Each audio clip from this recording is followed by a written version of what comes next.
ایک ایسا پانی جسے پینے والا ہمیشہ کے لیے امر ہو جاتا ہے، وہ چشمہ جس کی تلاش ہر زمانے کے حکمرانوں، سیاحوں اور جہازرانوں نے کی۔ آخر وہ چشمہ کہاں ہے اور اس پانی کو تاریخ کے کس ہستی نے پیا تھا؟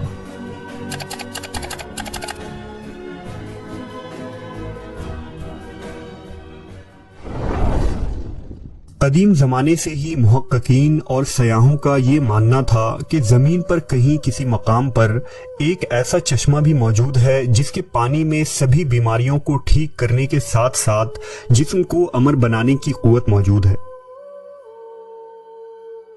دنیا کے الگ الگ تہذیبوں اور علاقوں میں آب حیات یعنی فاؤنٹین آف یوتھ نامی اس چشمے کا ذکر ملتا ہے۔ آب حیات کے معنی آب بقا یا وہ امرت ہے جس کے متعلق یہ خاصیت بیان کی جاتی ہے کہ جو اسے پیے گا یا اس میں غسل کرے گا اسے کبھی موت نہ آئے گی اور وہ شخص ہمیشہ جوان اور زندہ رہے گا۔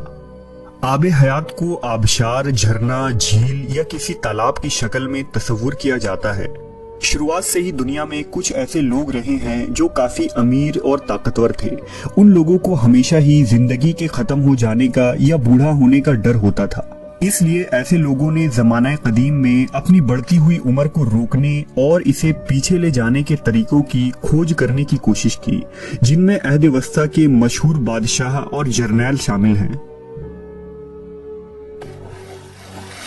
تاریخ میں آب حیات کا سب سے پہلا ذکر قدیم یونان کے مشہور تاریخ داں ہیروڈوٹس کی تحریروں میں ملتا ہے۔ ہیروڈوٹس نے اپنی کتاب ہسٹوریا میں افریقہ میں آباد ایک قدیم قبیلے کا ذکر کیا ہے جنہیں میکروبین کہا جاتا تھا۔ یہ نہایت ہی طاقتور، جوان، لمبے اور خوبصورت لوگ تھے جن کی عمر کم سے کم 120 سال ہوتی تھی۔ اس کے باوجود وہ جوان دکھتے تھے۔ ہیروڈوٹس کے مطابق میکروبین سہارا ریگستان اور افریقہ کے شمالی علاقوں میں آباد تھے۔ میکروبین کی سرزمین میں ایک خاص قسم کا چشمہ بہتا تھا اور یہ چشمے کا پانی ہی ان لوگوں کی لمبی عمر کا راز تھا۔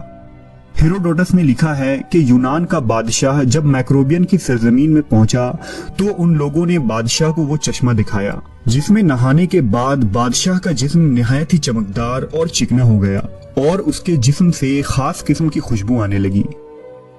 اس چشمے کا پانی اتنا کمزور تھا کہ اس میں کوئی چیز نہ تیر سکتی تھی، نہ لکڑی اور نہ ہی کوئی ہلکی چیز۔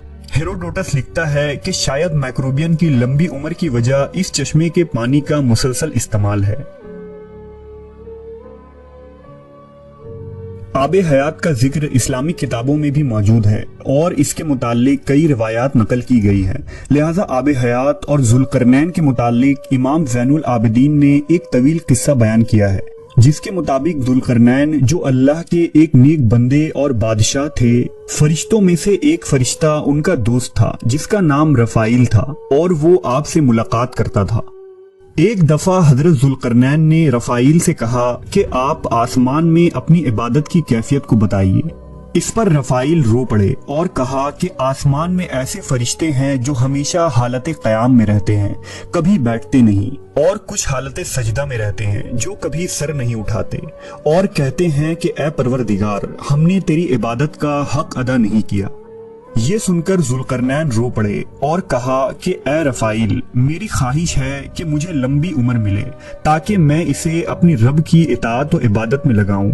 اس پر رفائیل نے کہا کہ اللہ نے ایک چشمہ پیدا کیا ہے جس کا نام آب بقا یا آب حیات ہے، جس نے بھی اس چشمے کا پانی پی لیا اسے کبھی موت نہیں آئے گی یہاں تک کہ وہ خود اللہ سے اپنی موت نہ مانگے۔ ذوالقرنین نے پوچھا کیا آپ اس جگہ کو جانتے ہیں؟ اس نے کہا نہیں، لیکن وہ چشمہ ایسی تاریک اندھیری وادی میں ہے جس پر سے کبھی کسی انسان و جن کا گزر نہیں ہوا ہے۔ چنانچہ ذوالقرنین نے تمام صالحین اور علماء کو اپنے دربار میں جمع کیا اور ان سے آب حیات کے متعلق دریافت کیا۔